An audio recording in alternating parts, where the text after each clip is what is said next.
우리 성경 말씀 한 구절 봅니다. 로마서 1장 16절로 17절까지 말씀입니다. 신약성경 239면입니다.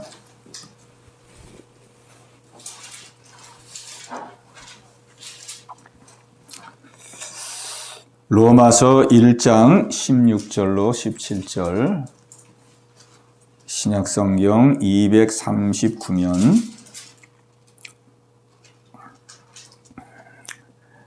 우리 한 목소리로 우리 함께 보겠습니다. 내가 복음을 부끄러워하지 아니하노니 이 복음은 모든 믿는 자에게 구원을 주시는 하나님의 능력이 됨이라. 먼저는 유대인에게요 그리고 헬라인에게로다.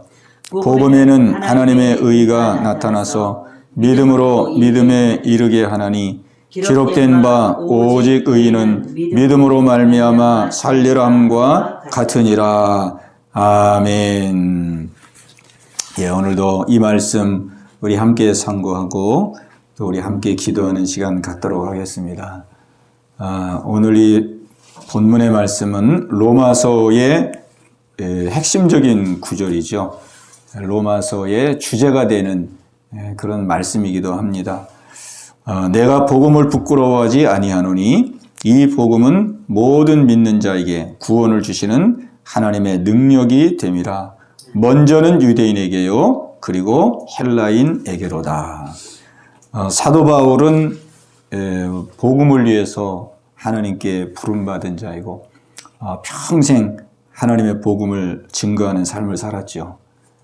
근데 사도 바울의 마음속에 사도 바울은 늘 자신은 복음을 부끄러워하지 아니한다. 이렇게 고백하고 있습니다. 나는 복음을 부끄러워하지 아니한다. 다른 말로 하면은 나는 복음을 자랑스럽게 여기고 있다.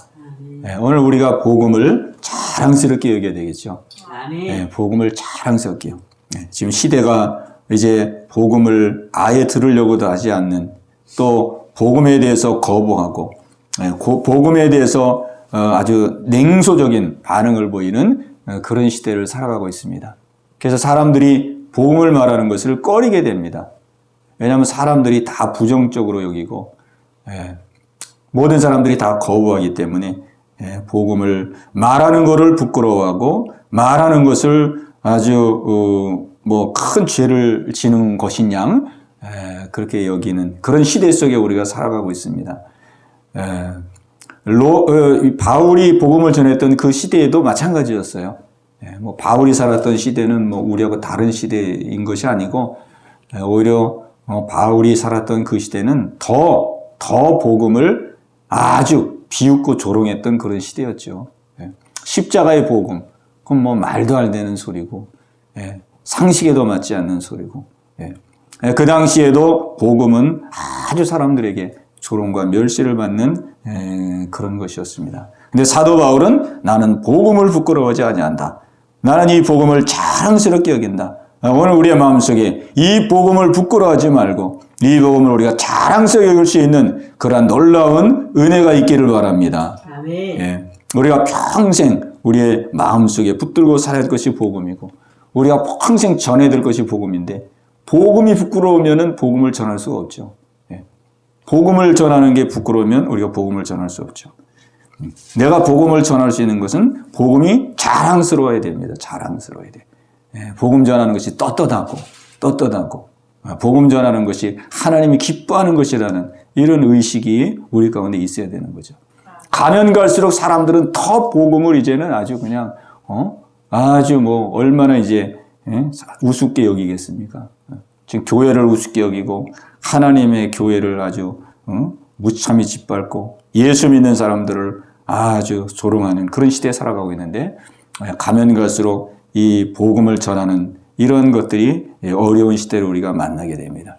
그러나 그렇다 할지라도 우리의 내면 속에 우리의 마음 속에 이 복음에 대한 확신을 가지고 있다면 아무리 현실과 상황이 다르다 할지라도 우리는 복음의 삶, 복음을 우리가 전하고 나누는 이러한 삶을 살게 되는 것이죠. 오늘 사도 바울은 내가 복음을 부끄러워하지 아니하고 나는 복음을 자랑스럽게 여긴다. 왜 내가 이 복음을 자랑스럽게 여기느냐? 이 복음은 모든 믿는 자에게 구원을 주시는 하나님의 능력이 되기 때문이다. 아멘. 아멘. 이 복음은 모든 믿는 자에게 구원을 주시는 유일한, 모든 믿는 자에게 구원을 주시는 유일한 길이기 때문에 나는 이 복음을 부끄러워하지 아니하고 이 복음을 자랑스럽게 여긴다. 구원을 받을 수 있는 유일한 길, 유일한 길. 단 하나밖에 없는 것이죠. 단 하나. 그런가 하면 이것은 바로 하나님의 능력이다. 복음은 바로 하나님의 능력이다. 하나님의 능력. 복음은 모든 믿는 자에게 구원을 주시는 하나님의 능력이다. 복음은 뭐 내가 전해서 내가 상대에게 구원 얻도록 내 힘과 노력으로 되는 것이 아니고 나는 그냥 복음의 통로가 되는 것이고 복음을 전하는 복음의 하나의 도구가 되는 것이지 정말로 그 영혼을 구원시키는 것은 바로 하나님의 능력으로 되는 것이다. 하나님의 능력. 이 복음에는 하나님의 능력이 있다. 이 복음은 하나님의 능력이기 때문에 내가 막 그냥 뭐 부담을 많이 지고 내가 할 수 있을까 할 수 없을까 그렇게 할 필요가 없다는 거죠. 이 복음에는 하나님의 능력, 복음이 하나님의 능력이기 때문에 내가 도구 역할을 하고 내가 통로 역할을 하면은 역사하시는 이는 하나님이 역사하는 것입니다. 하나님께서 돌이킬 자를 돌이키게 하시고 깨우칠 자를 깨우치게 하시고 회개할 자를 회개하게 하시고 하나님의 능력. 그러니까 사도 바울은 그래서 당당한 거예요. 복음에 대한 확신을 가지고 있었기 때문에 내가 만약에 상대에게 복음을 말씀을 전해서 깨닫게 하고 구원 얻도록 내가 만들어야 된다 그러면은 그게 얼마나 힘들겠어요. 또 그리고 그거 되지도 않죠. 어떻게 우리가 사람을 예수를 믿도록 구원 얻도록 우리가 어떻게 하겠습니까? 근데 우리가 하는 게 아니고 바로 복음은 하나님의 능력이다. 우리가 입을 열어서 전하고 증거하면 그 말씀 속에 하나님이 역사하셔서 깨닫게 하시고 그리고 마음을 감동하셔서 하나님께서 하나님의 능력으로 구원의 역사를 이루어가시는 것이죠. 그래서 우리가 이 복음에 대한 우리가 정의가 분명해야 됩니다. 복음에 대한 정의. 사도 바울은 아주 이 복음에 대한 정의가 분명했어요. 복음에 대한. 그냥 복음은 단순히 복음을 전하고 증거하고 가르치고 선포하고 그런 것이 아니라는 거죠. 이 복음은 바로 하나님의 능력이다. 하나님의 능력. 하나님이 반드시 역사하시고 하나님이 움직이시고 하나님이 강화감동하시는 하나님의 능력이라는 거죠. 하나님의 능력. 하나님. 그러니까 내가 하는 것은 통로 역할이죠. 통로 역할. 도구 역할만 하는 거예요. 그 복음이 전달될 수, 들을 수 있도록, 전달되도록, 접할 수 있도록. 그러니까 사도 바울이 마음이 자유한 거예요. 짐을 안 지니까 자유한 거죠. 그러니까 우리가 전도는 정말 전적인 하나님의 역사고 하나님의 능력 속에 이루어지는 거니까 우리가 아무 짐을 질 필요가 없죠. 하나님이 기회 주시는 대로, 하나님의 환경 주시는 대로 하나님께서 주시는 그 환경과 기회를 따라서 우리는 그냥 납할수의 역할을 하는 거죠. 납할수. 그러면 하나님께서 합당하도록 역사는 하나님이 하시고 물 주는 이나 심는 지는 하나이나 자라게 하시는 이는 오직 여호와 하나님이시니라. 아멘. 오직 하시는 이는 하나님이시죠.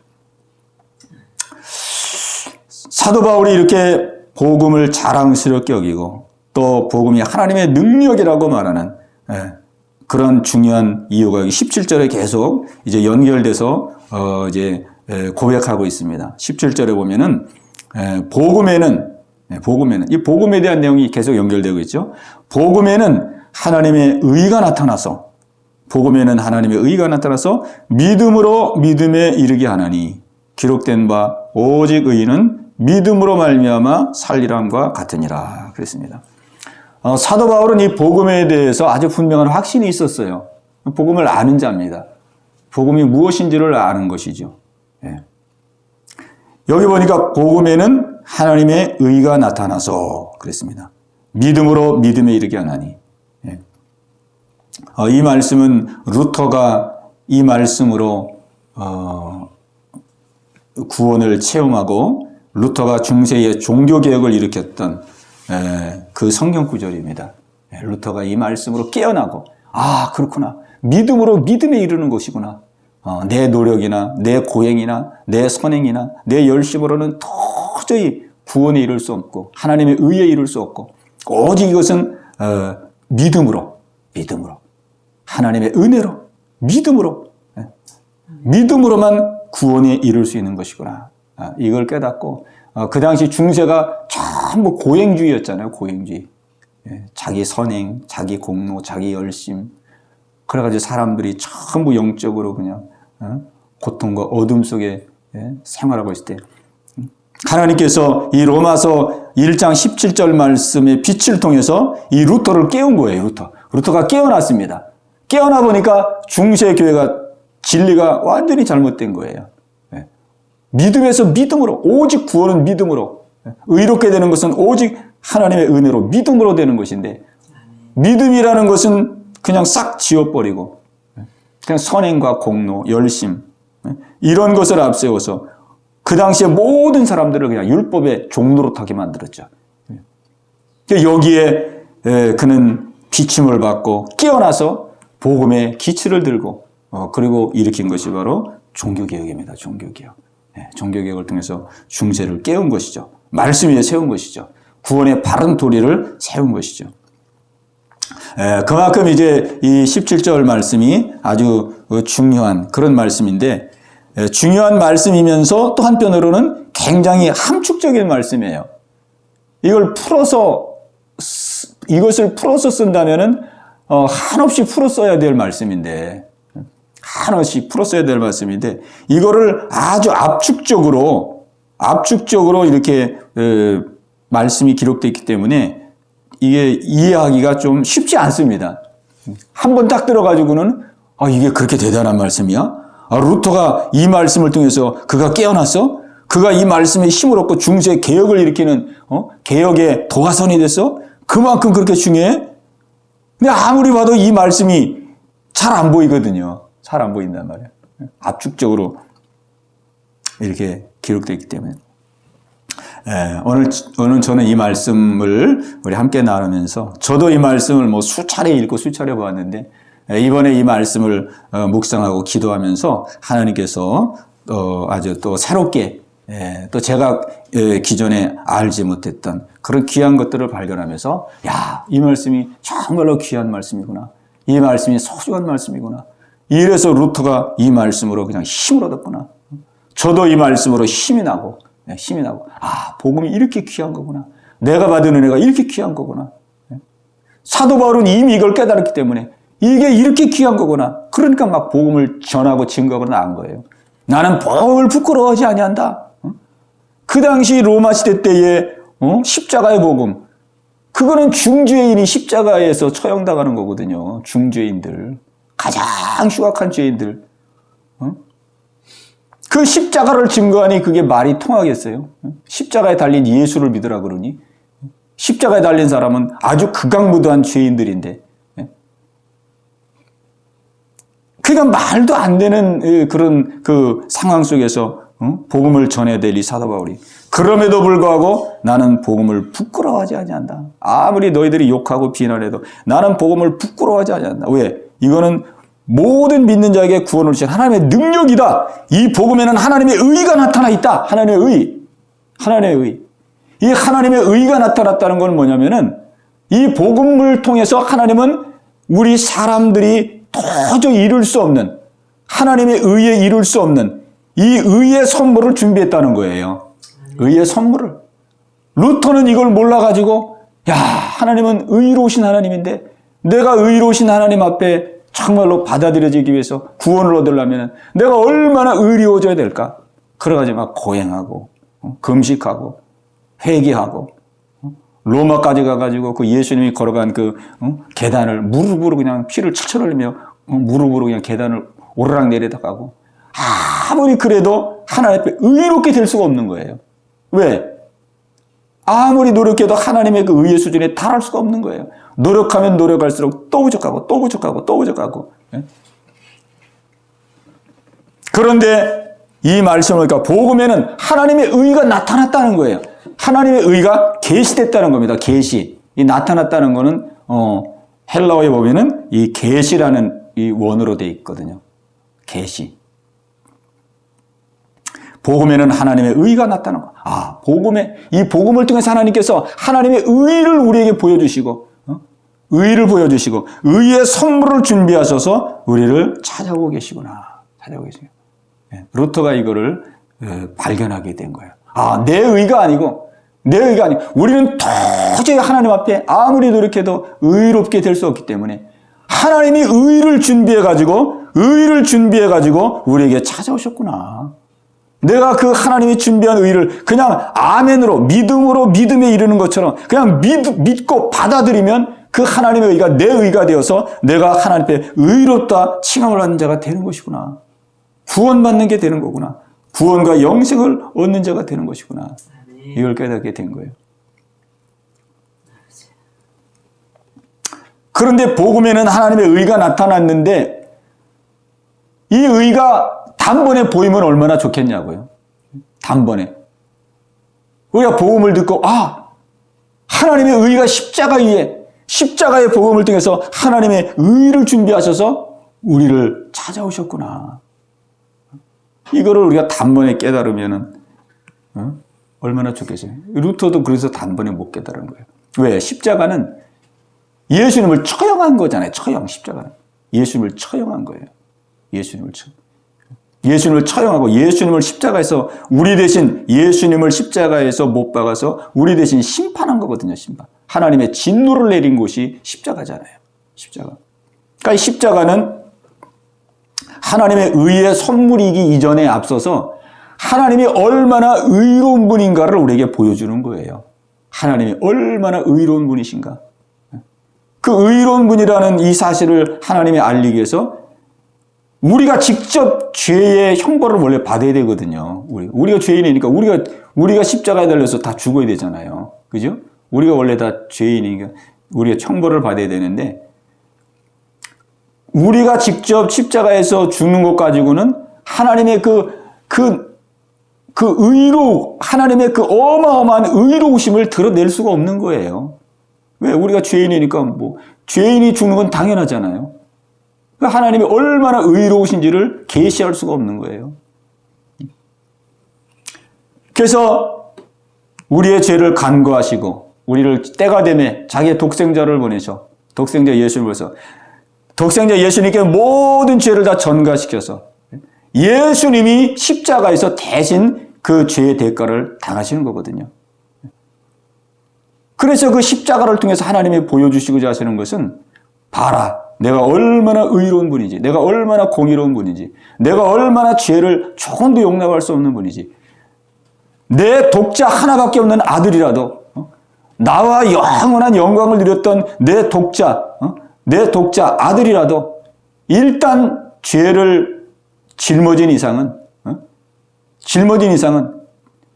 홀이라도 자비와 긍휼이 없이 그 죄의 대가를 그대로 처절하게 그 죄의 대가를 받아야 되는 것이다. 그러니 하나님과 아들과의 관계는 우리 사람하고의 관계하고는 차원이 다르잖아요. 자기 독생자는 성자 하나님이거든요. 죄가 없는 분이시고 하늘에서 영원히 영광을 함께 나눈 분이시고 얼마나 그러니 사랑하겠어요. 그래 그런 분이신데 자기의 아들이고 독생자인데 그리고 성자 하나님이신데 그럼에도 불구하고 인간의 죄를 짊어지셨기 때문에 하나님은 그 죄를 홀이라도 용납할 수 없는 분이기 때문에 그 예수님이 십자가에서 처절하게 그 죄의 대가를 받으심으로 하나님의 그 의로우심이 하나님이 얼마나 의로우신 분이신지를 십자가에서 나타내 보여준 것입니다. 십자가에서 계시해 준 거예요. 또 그런가 하면은 예수님이 죄의 대가를 받으시는데 예수님은 본인이 죄진 게 아니잖아요. 우리 인간의 죄를 짊어진 것이지. 그 얼마나 아버지의 입장에서 얼마나 기특합니까? 자기가 발벗고 나서가지고 내가 인간의 죄를 다 걸머지겠습니다. 인간의 죄를 내가 다 짊어지고 내가 십자가의 길을 걸어가겠습니다. 얼마나 기특해요. 그러나 어떠한 방법으로든지 어떠한 형태로든지 일단 죄를 짊어지면 하나님은 추워도 용서함이 없다 이겁니다. 이것이 십자가 위에서 하나님의 예수님을 통해서 보여주신 하나님의 의로우심이에요. 의로우심. 또 저는 이 말씀을 보면서 예수님이 정말 십자가에서 6시간 동안 십자가에 달려서 고통을 당하셨는데 사실은 십자가에 달린 게 아니고 대못 달려서 죽으신 거거든요. 양손 양발에. 그러니 그 대못에 달려서 6시간 동안 고통을 당하셨으니 뭐 살이 다 찢어지고 뼈가 다 으스러지고 뭐 능지처참 받는 것 이상으로 얼마나 몸이 다 그냥 다 갈갈게 찢어지겠어요. 그거를 6시간 동안 숨을 거두기까지 죽을 때까지 고통을 당한 거죠. 그 고통으로 죽으면. 그러니까 이거는 아주 처참한 고통입니다. 이거는 세상에서 가장 잔인한 그 처형 방법이 십자가거든요. 십자가 가장 어떻게 우리 인간의 죄를 담당하시는데 저렇게까지 하나님께서 저렇게까지 심판을 내리실 필요가 있을까? 제가 이거를 묵상하면서 뭐가 깨달아지냐면 우리의 죄가 얼마나 큰 죄인지, 사람이 지은 죄, 내가 지은 죄가 얼마나 큰 죄이고, 그리고 예수님 온 인류의 죄를 다 짊어지셨잖아요. 인류의 죄, 나의 죄, 모든 인류의 죄, 내가 지은 죄가 얼마나 크고 인류가 지은 죄가 얼마나 큰지. 그래서 실제 우리가 죄의 싹은 사망이라고 그랬잖아요. 죄의 싹은 사망이라고 그랬는데, 근데 실제 보면은 우리가 죄의 싹은 그냥 우리가 이 땅에 태어나서 한번 죽는 것으로 끝나면 좋겠지만 이 땅에 태어나서 한번 죽는 것으로 끝나질 않잖아요. 우리 인간의 죄가 얼마나 악독하고 하나님 보시기에 얼마나 큰지. 이 땅에 살다가 죽은 사람을 예수님 이 땅에 재림이 오시면 죽은 사람을 다시 살려내요. 죽은 사람을 다시 살려내가지고 지옥에 끌고 가가지고 영원토록 죄의 형벌을 받게 하는 거예요. 영원토록. 거기는 뭐 죽을 수도 없어요. 그냥 죽이지도 않고 영원토록 죄의 형벌을 주는 거예요. 그거를 생각하면서 우리가 지은 죄에 대해서 별로 크게 느끼지 않고 가볍게 느낄 때가 많은데 하나님 앞에서는 내가 지은 죄가 이게 엄청난 큰 죄구나. 내가 지은 죄가 얼마나 크면은 이 땅에 살다가 육신적으로 한번 죽잖아요. 죽어. 그 죄의 결과잖아요. 죽은 사람을 또 살려내요. 또 살려내가지고 지옥으로 끌고 가. 지옥으로 끌고 가가지고 영원히 죽지도 못하게 하고 영원히 죄의 형벌을 당하게 하는 거예요. 그러니 우리 죄가 하나님 앞에서는 얼마나 큰 죄냐고, 얼마나. 이렇게 큰 죄이기 때문에 이 큰 죄를 예수님이 짊어지셔서 이 큰 형벌을 예수님 받으시는 것이구나. 그러니까 이것이 바로 십자가에서 계신 하나님의 의거든요, 그러니까 이 하나님의 의 속에는 뭐가 담겨져 있냐면 그 어떤 사람도 하나님은 이렇게 의로운 사람이기 때문에 그 어떤 사람도 하나님 앞에는 의롭다고 칭할 수가 없고 의롭게 설 수가 없다는 것을 또한 계시해 주는 거예요. 그래서 예수님을 대신 십자가에 못 박아주시고 대신 우리의 죄를 다 담당하게 하시고, 그래서 예수님 믿는 사람들에게는 하나님 앞에 의롭다 인정함을 받을 수 있도록 예수님을 통해서 하나님의 의의 선물을 준비하셔서 찾아오는 것입니다. 그러니까 똑같은 사건인데 두 가지가 양면적으로 있는 거예요. 예수님을 통해서 하나님이 얼마나 의로운 분인지, 얼마나 사람은 하나님 앞에 설 수 없는 죄인들인지, 그래서 예수님이 다 우리의 죄를 속죄하시고 예수님 믿는 사람에게는 하나님의 의를 그냥 은혜로 하나님이 선물하시는, 그것이 이 십자가 위에서 계시된 하나님의 의입니다. 하나님의 의. 루터가 이거를 그냥 하나님의 성령의 감동으로 깨닫고 나니까 내가 아무리 노력해도 하나님은 의로운 분이기 때문에 나는 영원히 한 번 죽는 것까지도 안 되고 또 하나님이 나를 살려내서 지옥에서 그냥 영원히 내가 형벌을 받을 죄인인데 예수님이 내 형벌을 다 대신 짊어지시고 예수는 믿으면 하나님이 준비한 그 의를 그냥 선물로 은혜로 받는 것이구나. 이게 깨달아지니까 그냥 얼마나 막 마음에서 불이 타는지. 이게 바로 하나님의 복음이구나, 이게. 그래가지고 막 기치를 들고 나선 거 아니에요. 저도 이거를 마음속에 기도하면서 새롭게 깨닫고나니까 내가 얼마나 죄인인지. 한 번 죽는 것으로 끝나는 게 아니에요. 하나님이 죽은 자를 또 살려내 버려가지고 지옥에 끌고 가가지고 영원히 형벌을 내리는 거예요. 영원히. 죄가 얼마나 크면은 영원히 형벌을 주겠어요. 지옥에 죽지도 못하잖아요. 그러니 저도 상상을 못해요. 그거를 아무리 생각해보래요. 내 죄가 얼마나 크면은 지옥에 가가지고 죽지도 못하게 해가지고 영원히 형벌을 내릴까. 영원히 하나님 앞에 그 죄가 얼마나 크면은. 이렇게 살아야 될 운명이었는데 예수님이 그 십자가에서 영원히 받아야 될 고통을 죄가 없으신 예수님께서 십자가에 죽으심으로 말미암아 내 죄를 다 청산하시고 예수님을 믿는 자에게는 죄의 용서뿐만 아니라 너는 이제 의로운 사람이다. 너는 이제 의로운 사람이 되었다. 하나님의 의의 선물까지 주는 이 은혜를 줬으니 이게 얼마나 큰 은혜냐 이 말이에요. 이게 얼마나 큰 은혜. 그냥 죄인으로 용서만 받아도 큰데 의롭다함을 칭해 주잖아요. 의롭다. 너는 이제 예수 믿기 되면 너는 예수님의 의가 전가가 되어서 너는 이제 의로운 사람이야. 의로운 사람이야. 너는 이제 나의 아들이 됐어. 너는 천국 백성이야. 아주 그냥 극과 극을 달리는 거죠. 극과 극을.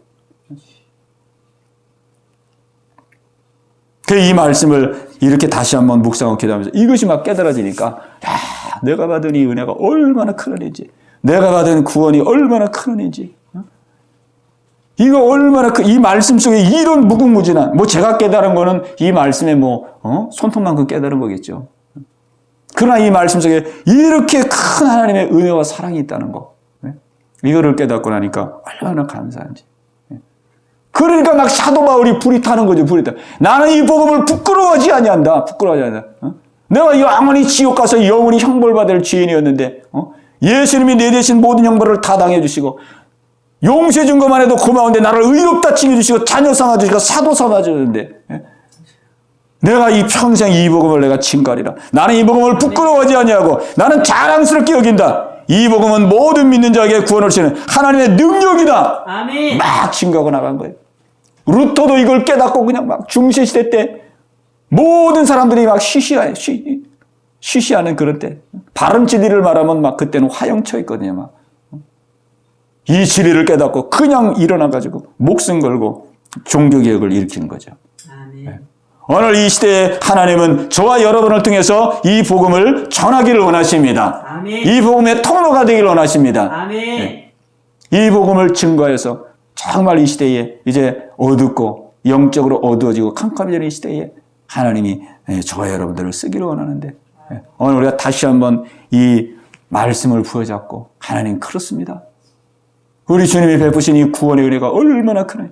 이 복음의 이 은혜가 얼마나 큰 은혜인지 복음으로 무장되게 하시고 정말로 나의 걸어가는 걸음걸음마다 또 나의 삶의 여정 속에 이 복음을 부끄러워하지 않냐고 자랑스럽게 여기고 이 피값으로 신이 놀라운 생명의 복음을 증거하며 전하며 하나님께 영광 돌리는 삶을 살게 하여 주옵소서. 아멘. 이 은혜가 저와 여러분 가운데 함께 하시기를 주님의 이름으로 축원합니다. 아멘. 우리 한번 합심해서 기도하십시다.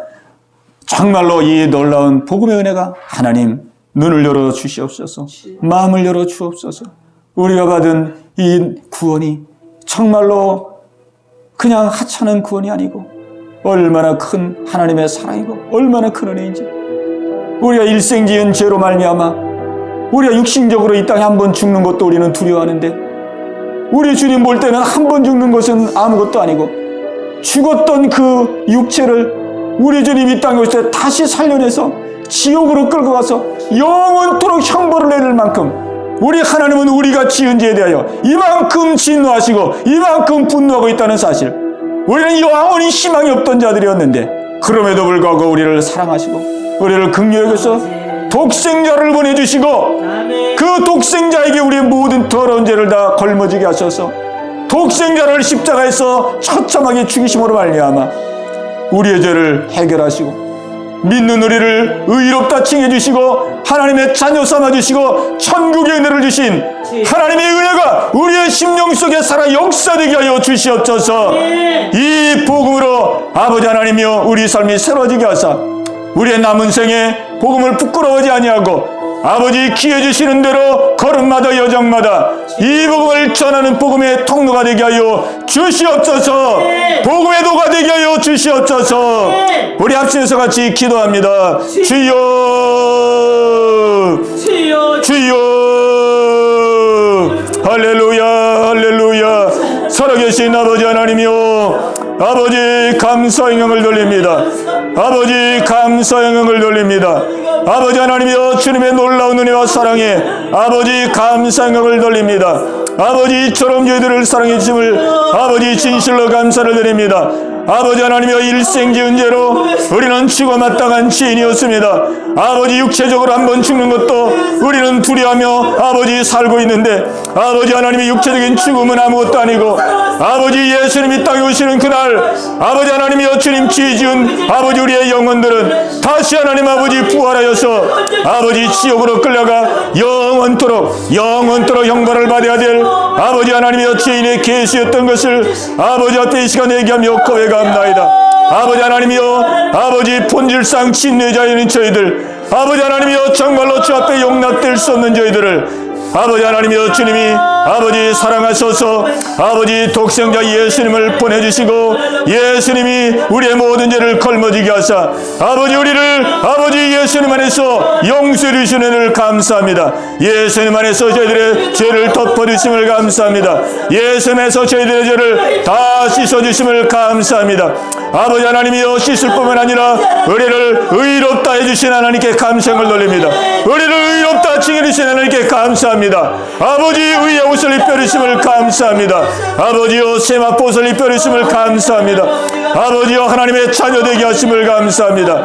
아버지 하나님의 영원한 천국에 기업을 주심을 감사합니다. 할렐루야 할렐루야. 아버지 이 놀라운 구원의 은혜가 우리의 심령 가운데 살아 역사하게 하여 주시옵소서. 아버지여 이 시간 성령님 임재하여 주옵소서. 성령님 임재하여 주옵소서. 아버지 하나님의 루터에게 빛을 비춰주신 아버지여 우리에게도 빛을 비춰 주옵소서. 아버지 하나님이여 성령의 빛을 비춰 주옵소서. 아버지여 복음의 빛을 비춰 주옵소서. 아버지 받은 은혜가 얼마나 큰 은혜인지를 하나님 깨닫고 발견할 수 있도록 아버지 인도하여 주시옵소서. 할렐루야 할렐루야 할렐루야. 아버지 감상을 돌립니다. 하나님을 찬양합니다. 아버지여 주님을 찬양합니다. 아버지 큰 구원을 주셨사오니 아버지 하나님 날마다 감사와 찬양과 영광이 넘쳐나게 하여 주옵소서. 날마다 기뻐하고 날마다 아버지 하나님이여 소망 가운데 살아갈 수 있도록 아버지 인도하여 주옵소서. 아버지 그 은혜의 복음을 우리에게 맡겨주셨나이다. 이 복음을 우리에게 맡겨주셨사오니 아버지 하나님이 복음을 들고 우리도 하나님 아버지 일어나 빛을 발할 수 있도록 아버지 인도하여 주옵소서. 할렐루야 할렐루야 할렐루야. 아버지 복음의 빛을 발할 수 있도록 주님 인도하여 주시옵소서. 아버지 복음을 부끄러워하지 않게 도와주옵소서. 할렐루야. 복음을 자랑스럽게 여길 수 있도록 복음을 자랑할 수 있는 아버지 저희들에게 하여 주옵소서. 아버지 복음이 하나님의 능력임을 알게 하여 주시옵소서. 할렐루야 할렐루야. 아버지 하나님이여 주여 우리 어디서 무엇을 하든지 아버지 하나님이여 주여 복음의 증인으로서의 이 사명을 감당해 나갈 수 있도록 하나님 인도하여 주옵소서. 할렐루야 할렐루야. 아버지 감상을 돌립니다. 성령님 이 시간 충만하게 하여 주옵소서. 성령의 충만함을 구합니다. 성령의 충만함을 구합니다. 오직 성령이 너에게 마시면 너희가 권능을 받고 예루살렘과 유다와 사마리아 땅끝까지 이르러 내 복음의 증인이 되리라. 내 복음의 증인이 되리라. 주님 말씀했습니다. 아버지의 복음의 증인으로 어떻게 설 수 있도록 저희들을 인도하여 주옵소서. 저희들을 인도하여 주옵소서. 할렐루야 할렐루야 할렐루야. 주님 감사와 찬양을 돌립니다. 주님 영광 받아 주시옵소서. 주님 영광 받아 주시옵소서. 우리 하나여 계속 기도합니다. 우리 하나여 계속 기도할 때 우리 마음의 각자의 기도 제목, 또 우리의 모든 아버지 삶의 문제들, 또 자녀를 위해서, 또 가족들을 위해서 우리 연이어서 우리 합심해서 기도합니다. 주여 할렐루야. 살아계신 아버지 하나님이여, 아버지 오늘 이 밤에 기도하기 위해서 나왔습니다. 오 주님, 저희들의 마음을 활짝 열어 주옵소서. 주님, 저희들의 심령의 문을 열어 주옵소서. 주여, 저희들의 기도의 문을 활짝 열어 주옵소서. 오 주님, 주께로 나아갑니다. 주여, 주여, 주여. 이 시간 기도할 때 아버지, 우리의 기도가 하나님께 다 상달되기를, 아버지, 우리의 기도가 다 상달되기를 원합니다. 아버지께 다 연락되기를 원합니다. 아버지, 저희들 심히 나가고 부족합니다. 주님, 저희들 심히 나가고 부족합니다. 주님 붙들어 주시옵소서. 주님 붙들어 주시옵소서. 주님 붙들어 주시옵소서.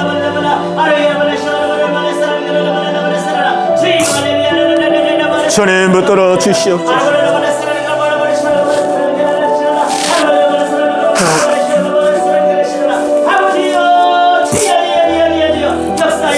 할렐루야, 할렐루야. 아버지, 아버지여, 성령의 은혜로 충만하게 하옵소서. 성령님 임재하여 주시옵소서. 성령님 임재하여 주시옵소서. 아버지여, 하나님의 마음이 아픈 자들 되길 원합니다. 주여, 주여, 하나님의 마음이 아픈 자들, 아버지, 아버지여, 아버지, 저희들 하나님, 아버지, 오늘 영도 저희를 기다리시옵소서. 아버지 하나님이여, 간절히 기도하옵소서. 아버지, 간절히 기도하옵소서. 하나님 아버지, 우리 성도들을 기억하여 주옵소서. 아버지 하나님, 우리 성도는 새로스럽게 하나님 복음의 뜻을 쓰는 우리 성도들 되게 하여 아버지, 주님 기뻐하는 우리 성도들 되게 하여 아버지 하나님이여, 전쟁에 함께 하여 주옵소서. 아버지 하나님이여, 전쟁에 함께를 인도하여 주옵소서. 아버지, 그의 진로를 하나님 기억하여 주옵소서. 아버지의 진로를 기억하여 주옵소서. 성령의 진로를 인도하여 주옵소서. 성령님이여, 그의 물을 들어 주시옵소서. 아버지 하나님이여, 모든 염려 근심 다 주께 내려놓게 하여 주시고 아버지 앞으로 나오게 하여 주옵소서. 아버지 앞으로 나오게 하여 주옵소서. 아버지를 붙들게 하여 주옵시고 하나님을 의지하게 도와주시옵소서. 할렐루야, 할렐루야. 성령님께 의탁합니다. 성령님 그 마음을 축원하시고 인도하여 주시기를 간절히 바라옵고나며 할렐루야, 할렐루야. 아버지 하나님, 우리 박찬희 사는 기억하시옵소서. 아버지 믿어 떡서게 하여 주옵소서. 아버지 복음으로 온전히 무장되게 하여 주옵소서. 아버지 기둥 같은 아버지 일꾼으로 떡서게 하여 주옵소서. 할렐루야, 할렐루야, 할렐루야. 아버지 장사님을 기억하여 주옵소서. 우리 장사님을 기억하여 주옵소서. 믿음으로 떡서게 하여 주옵소서. 믿음으로 떡서게 하여 주옵소서.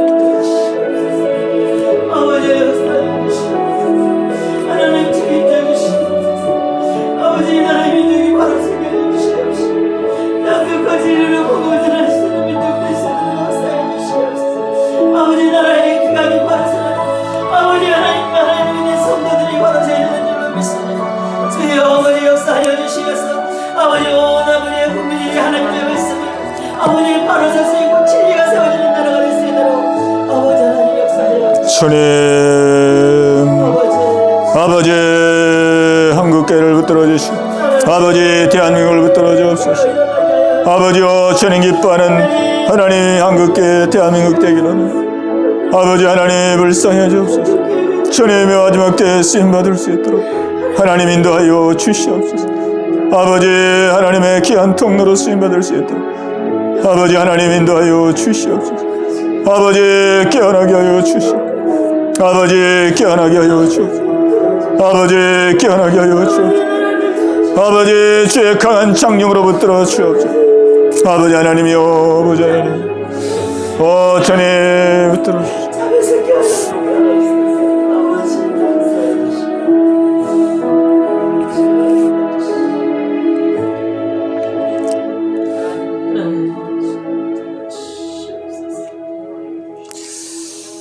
하나님,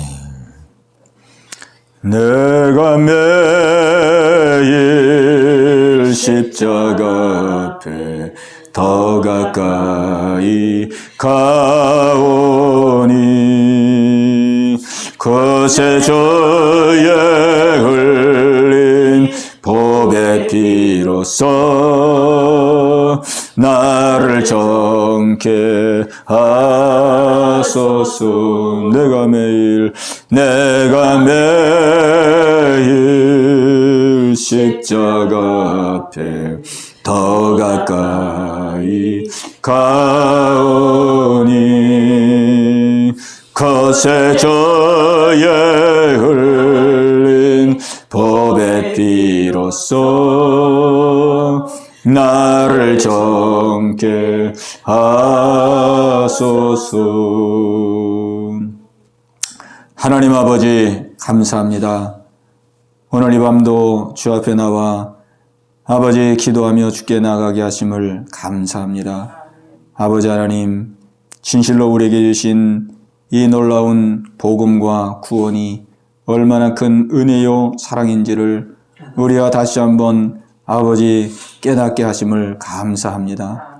아버지 사도 바울이 복음을 부끄러워하지 아니하고 이 복음을 자랑스럽게 여기며 모든 사람들은 복음을 조롱하고 손가락해 하던 그 시대에도 정말로 한치의 굽힘 없이 아버지 복음을 증거하여 많은 생명들을 주께로 인도하였나이다. 오늘 그 바톤을 우리에게 하나님 허락하셔서 아버지 우리에게 이 복음을 전해주셨사온데 아버지 이 복음을 저희들도 부끄러워하지 말고 아버지께 주신 이 큰 이 구원의 놀라운 역사가 얼마나 큰 은혜요 사랑인지를 깨닫고 아버지 하나님 우리의 평생의 삶 속에서 아버지 이 복음의 기초를 들고 복음과 함께하는 삶을 살아갈 수 있는 저희들 모두가 되게 하여 주시옵소서. 아버지 예언께를 기억하시고 하나님의 복음의 등대가 될 수 있도록 하나님 사용하여 주시옵소서. 우리 성도들 한 사람 한 사람에게 복음의 놀라운 아버지 하나님이여 믿음을 허락하여 주시옵소서. 아버지 이 대한민국 한국교회 주의 장중에 붙들어 주옵시고 복음의 불씨가 꺼져가는 이 시대에 아버지 하나님의 복음의 놀라운 역사로 아버지 하나님 다시 한번 기치를 들고 일어날 수 있는 귀한 나라 되게 하여 주시옵소서. 오늘도 함께 하심을 감사하고 예수님의 이름으로 간절히 기도하옵나이다. 아멘.